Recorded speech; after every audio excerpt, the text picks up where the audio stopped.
بسم اللہ الرحمن الرحیم. الفصل الثانی. عن ابی ہریرہ قال قال رسول اللہ صلی اللہ تعالی علیہ وسلم. نبی حضور صلی اللہ علیہ وسلم نے ارشاد فرمایا ما لاحد عندنا ید کا معنی کیا ہوتا ہے؟ ہاتھ.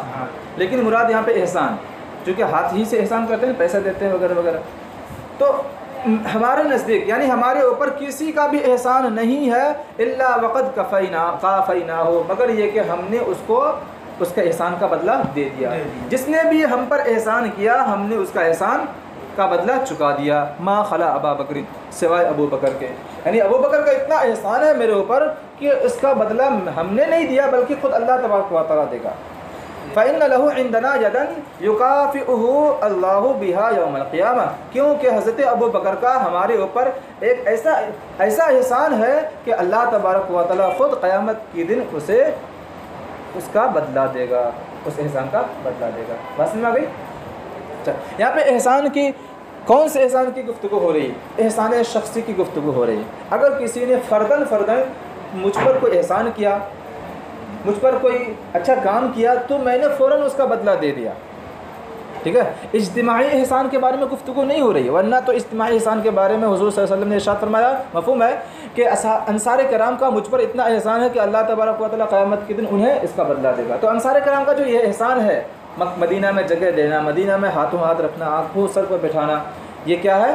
یہ اجتماعی احسان ہے. اجتماعی احسان کے بارے میں گفتگو نہیں فرما رہے ہیں، شخصی احسان کے بارے میں گفتگو فرما رہے ہیں. حضرت ابو بکر کا شخصی احسان اتنا زیادہ ہے کہ اس کا بدلہ خود اللہ تبارک و تعالیٰ دے گا، مال کے ذریعے سے بھی، جان کے ذریعے سے بھی، اولاد کے ذریعے سے بھی، ہر اعتبار سے. چلے، ما نفعنی مال احد قط ما نفعنی مال ابی بکر، کسی کے مال نے کبھی بھی مجھے اتنا فائدہ نہیں پہنچایا جتنا کہ ابو بکر کے مال نے مجھے فائدہ پہنچایا. واضح ہے، ایک حدیث پاک خود آگے آ رہی ہے کہ ابو بکر کے مال نے کتنا حضور کو فائدہ پہنچایا. وَلَوْ كُنْتُ مُتَّخِذًا خَلِيلًا لَاتَّخَذْتُ أَبَا بَكْرٍ خَلِيلًا، ترجمہ ہو چکا. الا سنو، وَإِنَّ صَاحِبَكُمْ خَلِيلُ اللَّهِ، بے شک تمہارا یہ صاحب اللہ کا خلیل ہے، یعنی اپنی طرف اشارہ کر رہے ہیں. حضور صلی اللہ علیہ وسلم اللہ کے خلیل ہیں. رواہ الترمذی. وعن عمر قال، حضرت عمر سے مروی فرماتے ہیں، ابو بکر سیدنا و خیرنا و احب الی رسول اللہ صلی اللہ علیہ وسلم. حضرت عمر کا قول ہے کہ ابو بکر ہمارے سردار ہیں، ٹھیک ہے، ہمیں سب سے بہتر ہیں اور نبی کریم صلی اللہ علیہ وسلم کے نزدیک سب سے زیادہ محبوب ہیں. یہ حضرت عمر کا قول ہے. رواہ الترمذی. وعن ابن عمر عن رسول اللہ صلی اللہ تعالی وسلم قال، نبی کریم صلی اللہ تعالی وسلم نے ارشاد فرمایا حضرت ابو بکر سے، کیا؟ انت صاحبی فی الغار، غار میں تم میرے ساتھی ہو. غار میں حضور صلی اللہ تعالی وسلم نے حضور صلی اللہ علیہ وسلم کے ساتھ حضرت ابو بکر تھے. یہ غار کا واقعہ کیا پیش آیا وہ ہمیں معلوم ہے.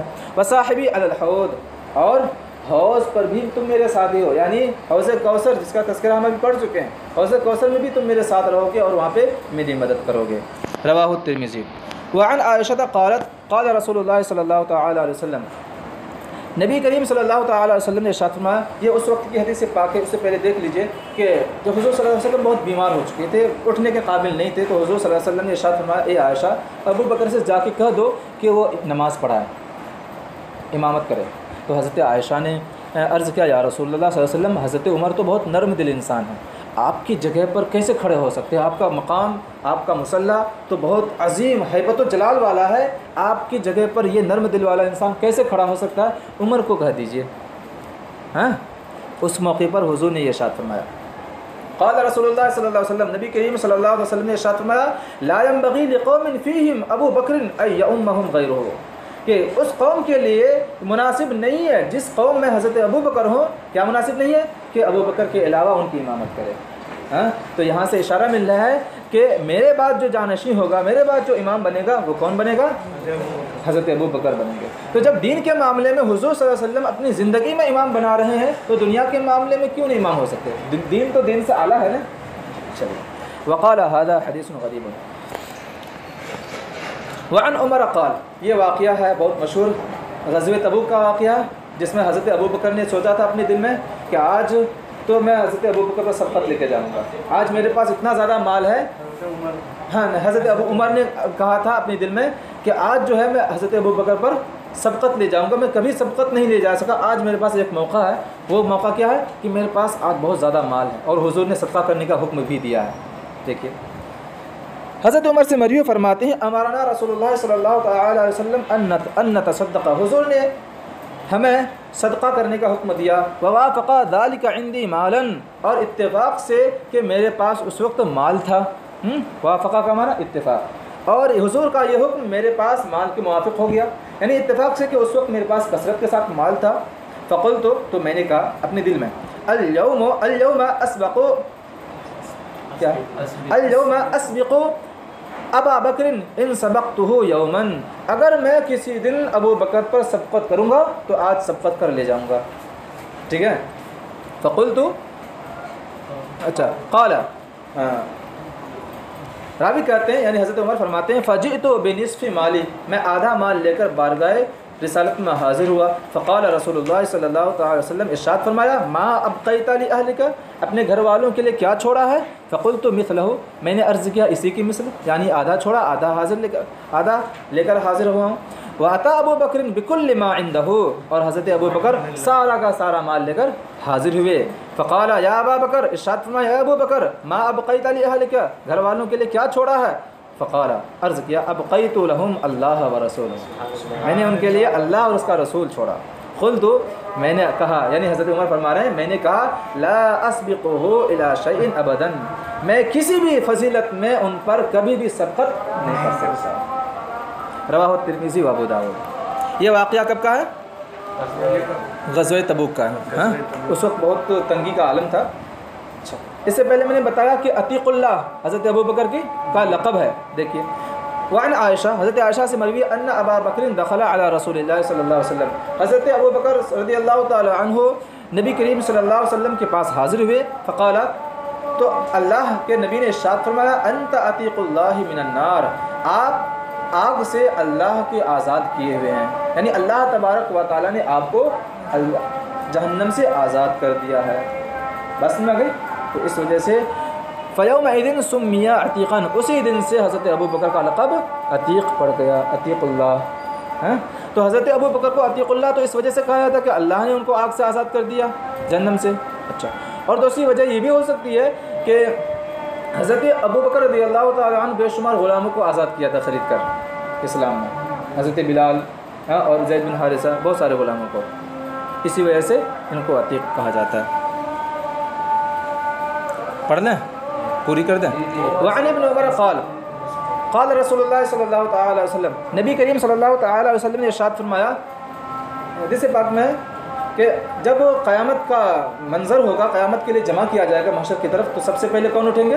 حضور صلی اللہ علیہ وسلم. زمین پھٹے گی، حضور صلی اللہ علیہ وسلم کھڑے ہوں گے، پھر حضرت ابو بکر، پھر حضرت عمر، پھر یہ حضور صلی اللہ علیہ وسلم کہاں آئیں گے؟ مدینہ میں جو قبرستان ہے جنت البقیع، وہاں آئیں گے اور وہاں پر بسنے والے تمام لوگوں کو ساتھ لیں گے. اور پھر کدھر کا انتظار کریں گے؟ جنت المعلیٰ جو کہ مکہ شریف میں ہے. یہاں پہ جتنے تمام لوگ مدفون ہوں گے سب کو حاضر لیں گے اور پھر کہاں چلے جائیں گے؟ میدان محشر کی طرف. حضرت عیسیٰ بھی ہوں گے ساتھ میں، لیکن یہاں پہ ذکر نہیں ہے. حضور صلی اللہ علیہ وسلم نے ارشاد فرمایا انا اول من تنشق عنہ الارض، زمین جن لوگوں سے پھٹے گی ان تمام لوگوں میں سب سے اول میں ہوں گا. ثم ابو بکر، پھر ابو بکر، ثم عمر، پھر حضرت عمر، ثم آتی اہل البقیع، پھر میں بقیع والوں کے پاس آؤں گا. فیحشرون معی، تو وہ لوگ میرے ساتھ جمع کیے جائیں گے. ثم انتظر اہل مکہ، پھر میں مکہ والوں کا انتظار کروں گا، وہی جنت المعلیٰ. حتی احشر بین الحرمتین، یہاں تک کہ میں دونوں حرم کے درمیان جمع کیا جاؤں گا. اس کا دو مطلب ہو سکتا ہے. ایک مطلب تو یہ کہ حضور صلی اللہ علیہ وسلم مدینہ والوں کو لے کر کہاں آ جائیں گے؟ مکہ اور مدینہ کے بیچ میں آ جائیں گے، اور ادھر مکہ والے حضور سے ملنے کے لیے کہاں آ جائیں گے؟ مدینہ، یہاں بیچ میں آ جائیں گے جہاں پہ حضور انتظار کر رہے ہیں. تو حضور صلی اللہ علیہ وسلم حرم، مدینہ اور مکہ دونوں کے درمیان ہیں، یہیں پہ جمع ہے، پھر یہاں سے راستہ طے کریں گے. اور دوسرا مطلب یہ ہو سکتا ہے کہ یہاں پہ اہل محذوف ہے، بین اہل الحرمین، دونوں حرم والوں کے درمیان جمع کیا جاؤں گا. مطلب یہ کہ حرم والے، مدینہ والے بھی میرے درمیان ساتھ میں رہیں گے اور مدینہ والے بھی ساتھ میں رہیں گے، اور پورے جھنڈ کے ساتھ میں جمع کیا جاؤں گا. رواہ الترمذی۔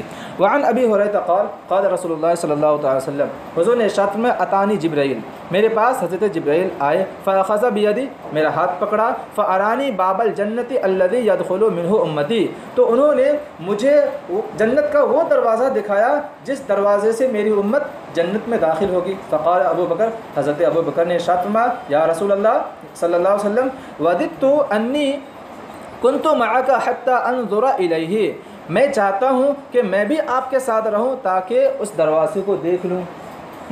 حضرت ابو بکر کیا خواہش کر رہے ہیں؟ صرف دروازے کو دیکھنے کی خواہش کر رہے ہیں، حضور صلی اللہ علیہ وسلم کے ساتھ رہ کر کے دروازے کو دیکھنے کی خواہش کر رہے ہیں، لیکن کیا ارشاد فرما رہے ہیں؟ فقال رسول اللہ کے نبی نے ارشاد فرمایا، اما سنو، انک یا ابا بکر اول من يدخل الجنت من امتی، اے ابو بکر تم میری امت میں سب سے پہلے جنت میں داخل ہونے والے ہو۔ حضرت ابو بکر اس دروازے سے صرف داخل ہونے کی خواہش کر رہے ہیں، یا اس جنت کے اس دروازے کو دیکھنے کی خواہش کر رہے ہیں، لیکن حضور بشارت کیا دے رہے ہیں کہ سب سے پہلے تم داخل ہو۔ رواہ ابو داؤد۔ الفصل الثالث، تیسری فصل۔ اس حدیث پاک میں اسی واقعہ کا ذکر ہے جو ہم حضور اکرم صلی اللہ تعالی علیہ وسلم کے ہجرت کے تعلق سے بیان کرتے ہیں، غار ثور کا واقعہ۔ حضرت ابو بکر صدیق رضی اللہ تعالی عنہ نے غار ثور میں کون سی جانساری پیش کی، یہ رہتی دنیا تک کوئی پیش نہیں کر سکتا، اسی کا تذکرہ یہاں پہ ہو رہا ہے۔ عن عمر، حضرت عمر سے مروی ہے، ذکر عندہ ابو بکر فبکا، ان کے پاس حضرت ابو بکر کا ذکر ہوا تو رو گئے، رو پڑے۔ فقال، اور کہا، وددت ان عملی کلہ مثل عملہ یوما واحدا من ایامہ ولیلۃ واحدۃ من لیالیہ، میری خواہش یہ ہے کہ میرے سارے اعمال ان کے ایک دن اور ایک رات کے عمل کے برابر ہو جائے، ان کے ایام میں سے ایک دن، ان کے راتوں میں سے ایک رات کے عمل کے برابر ہو جائے۔ ترجمہ سمجھایا؟ سلیس ترجمہ، میری خواہش یہ ہے، یا میں یہ چاہتا ہوں کہ میرا سارا عمل، زندگی بھر کا عمل، ان کے ایک دن کے عمل اور ایک رات کے عمل کے برابر ہو جائے۔ اس کے تین مطالب ہو سکتے ہیں۔ ایک مطلب تو یہ کہ اگر میری خواہش یہ ہے کہ حضرت ابو بکر رضی اللہ تعالی عنہ کا یہ دو عمل مجھے دے دیا جائے اور میں زندگی بھر کے عمل انہیں دے دوں تو میں راضی ہوں۔ وہ دو عمل کیا ہے؟ ایک عمل دن کا ہے اور ایک عمل رات کا ہے، ٹھیک ہے۔ اور دوسرا مطلب یہ بھی ہو سکتا ہے کہ میری خواہش یہ ہے کہ اگر مجھے زندگی بھر کے کام کرنے کا موقع نہ ملے، صرف حضرت ابو بکر کے دو عمل کے جیسے عمل کرنے کا موقع ملے تو میں راضی رہوں گا۔ وہ دو عمل کیا ہے؟ ایک دن کا عمل اور ایک رات کا عمل۔ ایک مفہوم یہ بھی ہو سکتا ہے کہ اگر قیامت کے دن حضرت ابو بکر مجھے دو عمل دے دیں، ایک رات کا عمل اور ایک دن کا عمل، تو میں اپنا سارا عمل، ساری نیکیاں ان کو دینے کے لیے تیار ہوں، ٹھیک ہے۔ وہ دو عمل کس قدر اہم ہے، کس قدر عظیم ہے، دیکھیے۔ اما لیلتہ، رہی بات ان کے رات کی، یعنی رات کے عمل کی، یہ رات کا عمل کس قدر عظیم ہے کہ آدھی زندگی کے اعمال دینے کے لیے تیار ہیں۔ فلیلۃ سارا مع رسول اللہ صلی اللہ تعالی علیہ وسلم الی الغار، تو رہی بات ان کے رات کی، تو یہ وہ رات ہے جس میں نبی کریم صلی اللہ تعالی علیہ وسلم کے ساتھ غار ثور کی طرف روانہ ہوئے یا چلے۔ فلما انتہینا الیہ، تو جب ہم فلما انتہیا الیہ، آپ کی کتاب میں کیا انتہیا ہے نا؟ فلما انتہیا الیہ، تو جب یہ دونوں حضرات یعنی حضور صلی اللہ علیہ وسلم اور حضرت ابو بکر وہاں تک پہنچ گئے، قال، تو کہا، کس نے کہا؟ حضرت ابو بکر نے کہا، واللہ لا تدخلہ حتی ادخل قبلک، بخدا آپ اس میں داخل نہ ہوں یہاں تک کہ میں آپ سے پہلے داخل ہو جاؤں۔ فإن کان فیہ شیء اصابنی دونک، اگر اس کے اندر کوئی ایذا دینے والی چیز موجود ہو تو مجھے تکلیف پہنچے گی، آپ کو نہیں۔ میں نہیں چاہتا کہ آپ کو تکلیف پہنچے، ساتھ ساتھ جائیں گے تو ہو سکتا ہے کہ آپ کو تکلیف پہنچے، مجھے نہ پہنچے۔ پہلے آپ جائیں گے تب بھی تو یہ کنفرم ہے کہ آپ ہی کو تکلیف پہنچے گی، لیکن میں نہیں چاہتا ہوں کہ آپ کو تکلیف پہنچے۔ فدخل، حضرت ابوبکر داخل ہو گئے، فکسحہ، تو انہوں نے اس کو صاف کیا، جھاڑو لگایا، جھاڑو تو تھا نہیں، دوسری چیزوں کے ذریعے صاف کیا۔ ووجد فی جانبہ ثقبا، ثقبۃ کی جمع، اس کا معنی تھا سوراخ، اور حضرت ابوبکر نے اس کے ایک کنارے میں چند سوراخ پائے۔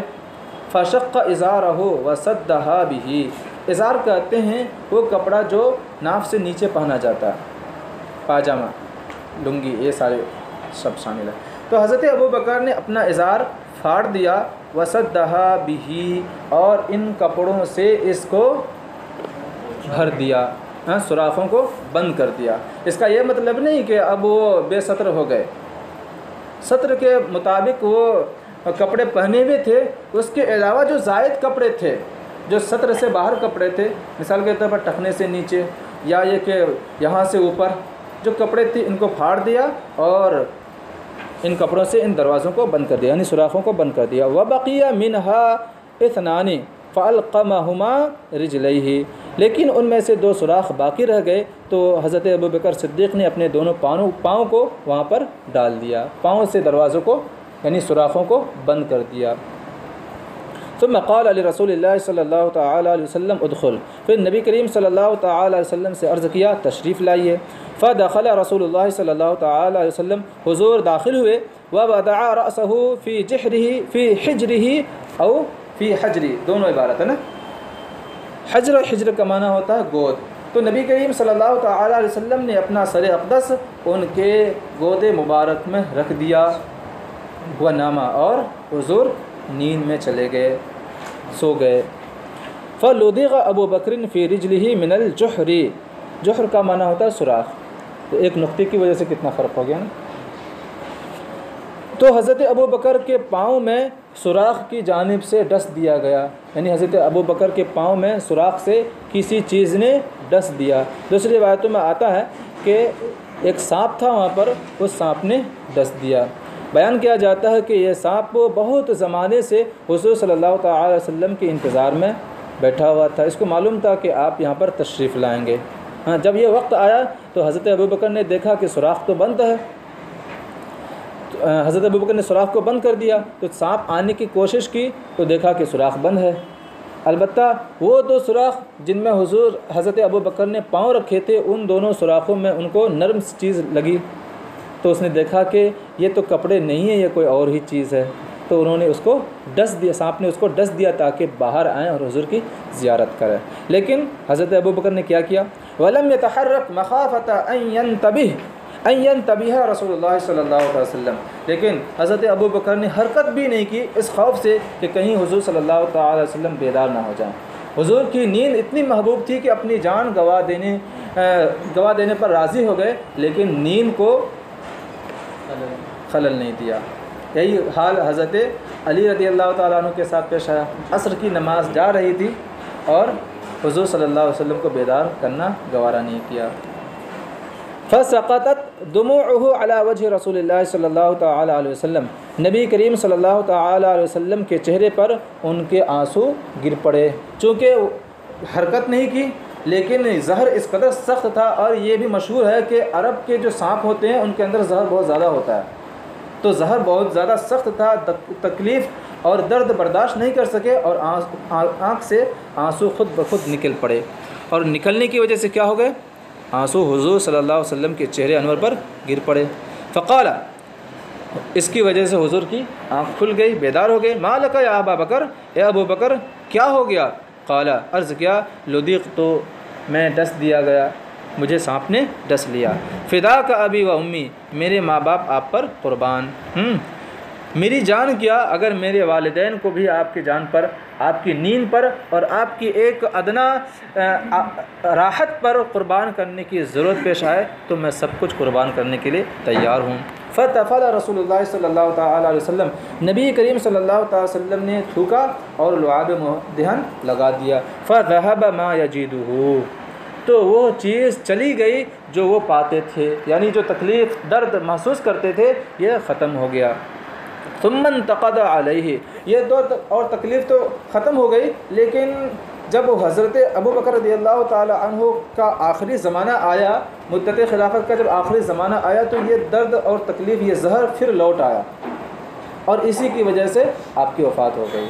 تو بتا رہا ہوں، ثم انتقض علیہ، پھر یہ زہر اور یہ اثر ان پر لوٹ آیا، وکانا سبب موتہ، اور یہ لوٹنا ہی ان کے موت کا سبب بنا۔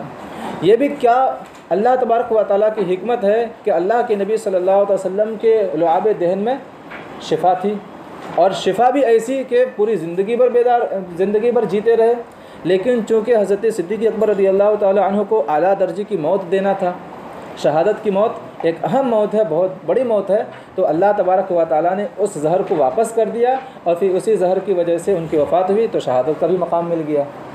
یہی حال ہمارے نبی صلی اللہ علیہ وسلم کا بھی ہے کہ کوئی یہ نہ کہہ سکے کہ شہادت کے بارے میں، شہید کے بارے میں تو اللہ نے ارشاد فرمایا کہ یہ لوگ زندہ ہیں، انہیں مردہ مت کہو، ان کا مقام اور مرتبہ بہت زیادہ ہے۔ اگر حضور صلی اللہ علیہ وسلم کو فطری موت دے دی جاتی تو یہ شہادت کا مرتبہ نہ ملتا۔ یہ اسی وجہ سے حضور صلی اللہ علیہ وسلم کے بدن میں بھی وہ اثر ظاہر ہو گیا تھا جو حضور صلی اللہ علیہ وسلم نے جنگ خیبر کے موقع پر بکری کا گوشت تناول کیا تھا، اور بکری کے گوشت میں زہر تھا۔ سمجھ گئے؟ اچھا، یہ رات کا عمل ہے، یہ رات کا عمل اس قدر اہم ہے، اس قدر معتبر ہے کہ اگر میں آدھی زندگی کا عمل دے دوں اور اس کے بدلے میں لے لوں، پھر بھی میں ہی کیا رہوں گا؟ خوش نصیب رہوں گا۔ تو اس سے پتہ چلتا ہے کہ حضرت عمر رضی اللہ تعالی عنہ کے نزدیک سب سے اہم عمل کیا ہے؟ حضور صلی اللہ علیہ وسلم پر جانثاری کرنا۔ فرائض و واجبات، نوافل، مستحبات، سنت، یہ تو حضور کے صدقے میں ہے، اگر وہی ناراض ہو جائے تو پھر یہ کس کام کے؟ وَأَمَّا يَوْمُهُ، اور رہی بات دن کا عمل، فَلَمَّا قُبِضَ رسول اللہ صلی اللہ تعالی وسلم، جب نبی کریم صلی اللہ تعالی وسلم کی ظاہری وفات ہو گئی، ارتدت العرب، اہل عرب کے کچھ لوگ مرتد ہو گئے۔ مرتد کس طور پر ہوئے؟ زکوٰۃ کا انکار کر بیٹھے۔ وقالوا، اور کہا، لا نؤدی زکاتن، ہم زکوٰۃ ادا نہیں کریں گے۔ اس کا دو مطلب ہو سکتا ہے، ایک مطلب تو یہ کہ زکوٰۃ کی فرضیت ہی کا انکار کر دیا تو بالکل کافر ہو جائے گا، اور دوسرا مطلب یہ کہ زکوٰۃ کی فرضیت کا انکار نہیں کر رہے ہیں بلکہ زکوٰۃ کی فرضیت کا اقرار کر رہے ہیں لیکن زکوٰۃ ادا نہیں کریں گے۔ جیسا کہ آج کل بہت سارے لوگ ہیں زکوٰۃ کو تو تسلیم کرتے ہیں لیکن پیسے نہیں ادا کرتے۔ تو اگر یہ دوسرا والا مفہوم ہو پھر بھی کیا ہوگے؟ باغی کہلائیں گے، اور امام برحق کے خلاف بغاوت کرنا یہ کیا ہے؟ جہاد کا سبب ہے، ان کو قتل کیا جائے گا، ان کو ویسی سزا دی جائے گی۔ اچھا، فقال، تو حضرت ابو بکر نے فرمایا، لو منعونی اقالا لجاہدتہم علیہ، اگر ان لوگوں نے مجھے اقال سے بھی روکا تو میں اس اقال پر ان سے جہاد کروں گا۔ اقال کیا ہے؟ اقال عین کے کسرہ کے ساتھ ہوتا ہے رسی، وہ رسی جس رسی سے اس جانور کو باندھا جائے، منہ میں لگاتے ہیں، لگام کے طور پر لگاتے ہیں۔ اس کا ایک مفہوم یہ ہے کہ اگر حضور کے زمانے میں کوئی جانور زکوٰۃ کے طور پر ادا کرتے تھے اور اس جانور کے ساتھ ساتھ وہ اقال بھی آتا تھا، یعنی وہ رسی بھی دیتے تھے، اگر میرے زمانے میں اس رسی کا انکار بھی کریں گے تو میں ان سے جہاد کروں گا۔ ٹھیک ہے، یہ حضرت ابو بکر فرما رہے ہیں، حضرت ابو بکر فرما رہے ہیں۔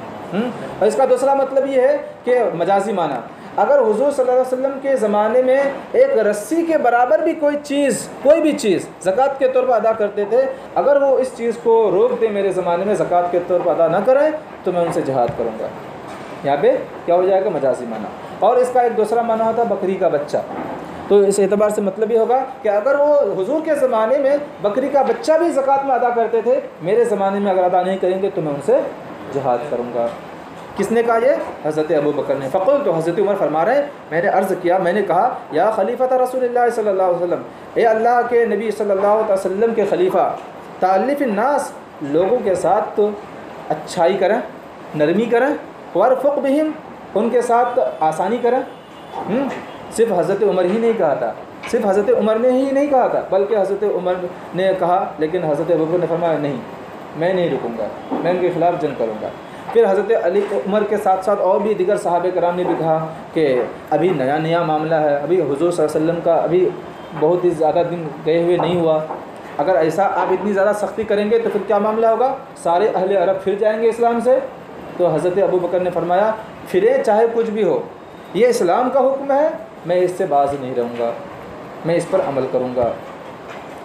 اچھا، بعض حضرات نے یہ بھی کہا کہ حضور کے زمانے میں اس قدر سختی نہیں ہوئی تھی، شراب کے لوگ عادی تھے، تو ایک بارگی چھڑانا شراب کیا بہت مشکل تھا، تو اللہ تبارک و تعالیٰ نے نرمی کے ساتھ چھڑایا۔ پہلے کیا کہا کہ شراب میں گناہ ہے، فائدہ کم ہے، نقصان زیادہ ہے، گناہ بڑا ہے لیکن فائدہ کم ہے، تو کچھ لوگ رک گئے۔ پھر بعد میں کچھ دنوں کے بعد کیا ہوا کہ نماز کی حالت میں شراب مت پیو، بقیہ دوسری حالت میں شراب پیتے تھے۔ لیکن جب ان کے دلوں میں تھوڑی سی نفرت پیدا ہو گئی تو مطلقاً شراب کہہ دیا انما الخمر والمیسر والانصاب والازلام رجس من عمل الشیطان، کہ شراب کو بالکل لیا مکمل طریقے سے حرام کر دیا گیا۔ تو دیکھیے یہاں پہ اللہ تبارک و تعالیٰ نے سختی کے ساتھ حکم نہیں دیا، نرمی کے ساتھ معاملہ کیا۔ تو اے ابو بکر، آپ خلیفہ رسول ہیں تو آپ بھی نرمی کے ساتھ کام کیجئے، کیوں اس قدر اتنی جلدی سختی کر رہے ہیں؟ یک بار کی دھیرے دھیرے یہ سارے لائن پہ آ جائیں گے۔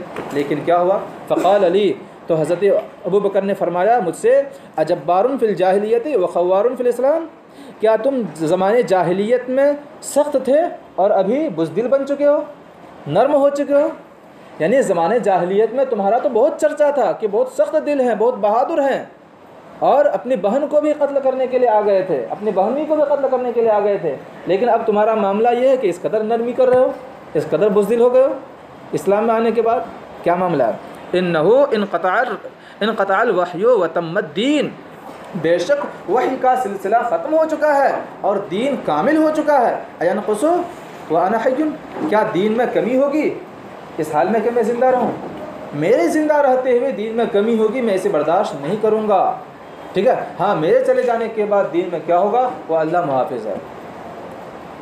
اس وقت اس وحی کا سلسلہ باقی تھا، دین کامل نہیں ہوا تھا، اسی وجہ سے وہاں پہ نرمی کی گئی تھی، وہاں پہ نرمی فائدہ مند تھی، لیکن یہاں پہ دین کامل ہو چکا ہے، وحی کا سلسلہ ختم ہو چکا ہے۔ اب اگر میں نرمی کروں گا تو پھر لوگ بڑھ جائیں گے اور بہت ساری چیزوں میں نرمی کرنا شروع کر دیں گے۔ اب کہیں گے کہ 5 وقت کی نماز ہے، 3 ہی وقت پڑھ لیتے ہیں، بات میں آ گئی۔ اسی لیے حضرت ابو بکر نے سختی کے ساتھ، حکمت عملی کے ساتھ کام لیا، اور اس کا نتیجہ یہ ہوا کہ پورا عالمی اسلام درست ہو گیا۔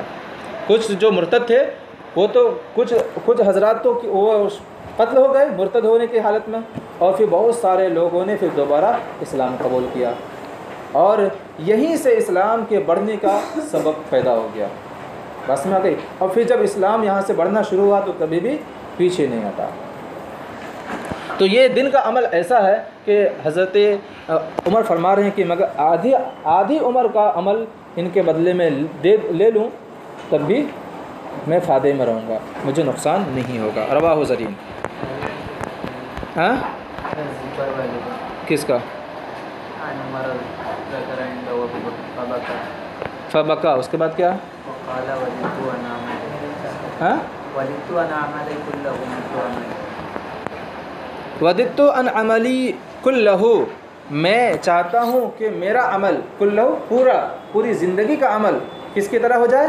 حضرت عمر کے ایک دن اور ایک رات کے عمل کی طرح ہو جائے، ٹھیک ہے؟ اس کی 3 وضاحتیں میں نے کی، وہ 3 آپ ذہن میں رکھیے گا۔